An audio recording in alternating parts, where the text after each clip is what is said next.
Hi friends, আজকে আমি মুরগির গিলা মেটে কষা বানিয়ে দেখাবো। লাল লাল ঝাল ঝাল গিলা মেটেগুলোকে ভালোভাবে ধুয়ে নিয়েছি। ওভেনের মধ্যে কড়াই বসিয়ে তেল দেওয়ার পর এখানে আমি তেজপাতা, শুকনো লঙ্কা, গোটা গরম মশলা দেওয়ার পর হালকা ভেজে নেব। এরপর পেঁয়াজ কুচিটা ভালোভাবে ভেজে নেওয়ার পর আদা রসুনের পেস্টটা দিয়ে ভালোভাবে ভেজে নিতে হবে কাঁচা গন্ধটা চলে যাওয়া অবধি।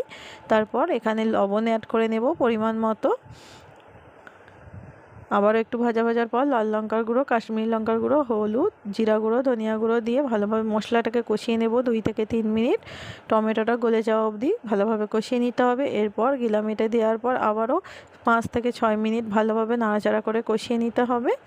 কষানোর পর এখানে গরম মশলার গুঁড়ো অ্যাড করে নেব আর ঝোলের জন্য জল অ্যাড করে নেব 1 কাপ পরিমাণ। জলটা দেওয়ার পর ঢাকা দিয়ে মিডিয়াম টু লো আছে কুক করে নিতে হবে 7 থেকে 8 মিনিটের জন্য। এরপর পুরো শুকনো শুকনো হয়ে লাল লাল ঝাল ঝাল কষা গিলে মেটে আমাদের রেডি।